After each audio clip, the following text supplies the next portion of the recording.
Hello दोस्तों, हम अभी पहला प्रश्न पढ़ चुके हैं। लिंग की अवधारणा ये हम अभी पढ़ चुके हैं। लिंग की अवधारणा अर्थात जेंडर की अवधारणा। अब हमारा दूसरा प्रश्न है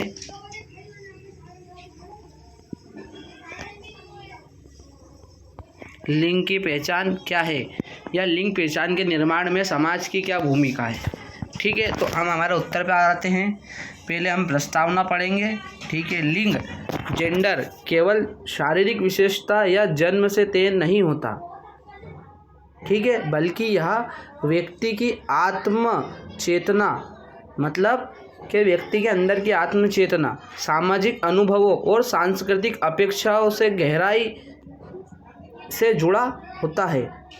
यह लिंग पहचान, ठीक है, तो लिंग अर्थात पहले जेंडर केवल शारीरिक विशेषताओं या जन्म से तय नहीं होता, मतलब हमारा शरीर है या हमारा शरीर की ये विशेषता है या जन्म है, इससे कोई मतलब नहीं है, इससे तय नहीं होता, बल्कि यह व्यक्ति की आत्म चेतना, सामाजिक अनुभवों और सांस्कृतिक अपेक्षाओं से गहराइयों से जुड़ा होता है। लिंग पहचान इसी प्रक्रिया का एक महत्वपूर्ण भाग है जो यह निर्धारित करता है कि कोई व्यक्ति स्वयं को पुरुष, महिला या दोनों या किसी रूप में नहीं पहचानता। ठीक, अब लिंग की पहचान क्या है? महत्वपूर्ण प्रश्न यही है अपना कि लिंग की पहचान क्या है। तो लिंग पहचान उस आंतरिक अनुभव और आत्मबोध को कहते हैं, उस आंतरिक अनुभव और आत्मबोध को कहते हैं जिससे व्यक्ति यह महसूस करता है कि वह किस लिंग से संबंधित है, चाहे वह पुरुष हो, महिला हो या ट्रांसजेंडर हो या नॉन बाइनरी या जेंडर क्यूलिकर या अन्य कोई पहचान। अब यह लिंग की जो विशेषता है, इसकी विशेषता है लिंग पहचान। पहला हमने पढ़ा आत्मचेतना आधारित, जो यहाँ पर है हम देख रहे हैं कि यह आंतरिक अनुभवों और आत्मबोध से है, और इससे क्या होता है, आंतरिक आत्मचेतना पर आधारित होता है। तो पहला यही है कि आंतरिक आत्मचेतना आधारित या आत्मचेतना आधारित। यह पहचान बाहरी लक्षणों पर नहीं बल्कि व्यक्ति की आंतरिक अनुभूति आधारित होती है। ठीक है, यह पहचान बाहरी लक्षणों पर नहीं बल्कि व्यक्ति की आंतरिक अनुभूति आधार पर होती है, जन्म से निर्धारित नहीं होता है। हम जानते हैं कि जेंडर जन्म से निर्धारित नहीं होता है। ठीक है, किसी व्यक्ति की जैविक सेक्स अर्थात पुरुष या महिला और लिंग पहचान में समानता भी हो सकती है और भिन्नता भी हो सकती है। ठीक है, यह जन्म से नहीं होता। स्वतंत्र पहचान व्यक्ति की लिंग पहचान उसकी लैंगिक अभिविन्यास अर्थात सेक्सुअल ओरिएंटेशन से अलग होती है। प्रकटीकरण का अधिकरण प्रत्येक व्यक्ति अपनी लिंग पहचान को स्वीकार करने और उसे व्यक्त करने का मौलिक अधिकार है। लिंग पहचान के प्रकार, पहला है सिसजेंडर, जिस लिंग पहचान जन्म से जैविक लिंग से मेल खाती हो। ठीक है, जैविक लिंग से जन्म से मेल खाती हो, सिसजेंडर। ठीक है, ट्रांसजेंडर, जिसकी लिंग पहचान जैविक लिंग से अलग होती है। नॉन बाइनरी, जो स्वयं को पारंपरिक पुरुष महिला श्रेणी में नहीं रखते। जेंडर फ्लूइड, जिनकी पहचान समय, अनुभव और भावनाओं में बदल दी जाती है। लिंग पहचान के निर्माण में समाज की भूमिका, role of society in construction gender identity. लिंग पहचान केवल व्यक्तिगत अनुभव नहीं होती बल्कि समाज में सामाजिक सांस्कृतिक ढांचे में निर्मित और प्रभावित होती है।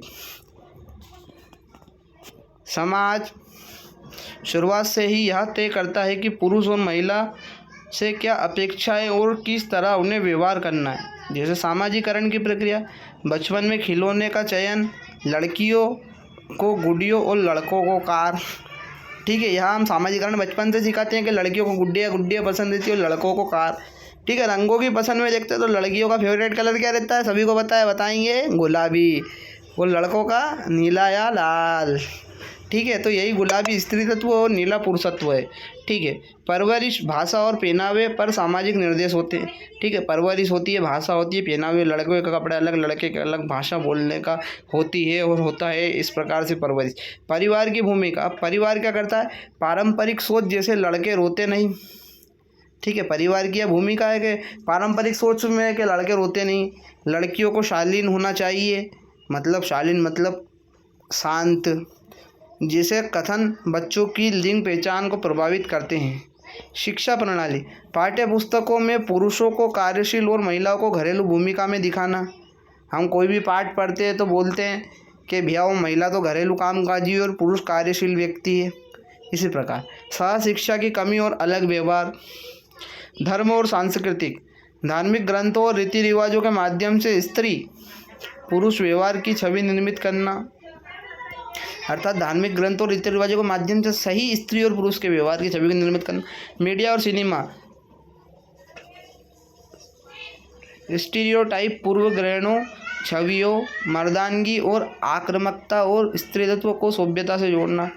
कानून और नीति निर्माण, जब तक कानून में विविध लिंग पहचान को मान्यता नहीं मिलती, समाज उन्हें हाशिए पर रखता है। मतलब हाशिया मतलब नोक पर रखता है। उदाहरण के लिए भारत में धारा 377 के निरस्तीकरण और ट्रांसजेंडर व्यक्ति अधिकारों का संरक्षण अधिनियम 2019 ने पहचान को संवैधानिक वैधता दी है।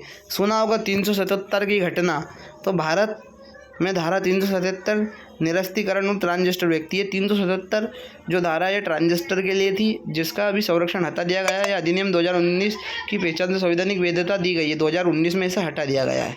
ठीक है। सामाजिक भूमिका और सकारात्मक पक्ष, यदि समाज लिंग पहचान को स्वीकृत, सम्मान और समावेशन के दृष्टिकोण से देखे तो यह व्यक्ति की मानसिक स्वास्थ्य, आत्मा गौरव और सामाजिक समरसता को बढ़ाता है। उदाहरण के लिए विद्यालयों में जेंडर न्यूट्रल वॉशरूम, हम देखते हैं कि जेंडर न्यूट्रल वॉशरूम अलग होता है। विविध पहचानों को मान्यता देने वाली सरकारी योजनाएं, मीडिया में समावेशी प्रस्तुति। अब हम पढ़ेंगे निष्कर्ष। लिंग पहचान केवल एक व्यक्ति की निजी अनुभूति नहीं, बल्कि समाज के प्रतिबिंब का परिणाम है। जिस समाज में विविधताओं को सम्मान मिलता है, वहाँ व्यक्ति अपनी पहचान को निडर होकर व्यक्त कर सकता है। अतः यह आवश्यक है कि हम लिंग पहचान को समझें, स्वीकारें और उसका समर्थन करें, ताकि एक समावेशी, न्यायपूर्ण और समानता आधारित समाज का निर्माण हो सके। ठीक है। इसमें हम ये देखते हैं कि लिंग पहचान केवल एक व्यक्ति की निजी अनुभूति नहीं होती है, वह समाज का एक प्रतिबिंब है, परिमाण है। ठीक है। जिससे समाज में विविधताओं में उसे सम्मान मिलता है। व्यक्ति अपनी पहचान को निडर होकर व्यक्त करता है। ठीक है। यह आवश्यकता है कि लिंग पहचाने, स्वीकार करे और उसका समर्थन करे, ताकि एक समावेशी, न्यायपूर्ण, समानता अधिकार समाज का निर्माण हो। ठीक है। हमारा उत्तर यहीं ख़त्म होता है। अगले वीडियो में हम पढ़ेंगे लिंग संवेदना का अर्थ लिखिए और समझाइए। ठीक है। लिंग संवेदना का अर्थ ये 2023 में आया गया प्रश्न है। इसके बारे में हम अगले प्रश्न में पढ़ेंगे। ठीक है।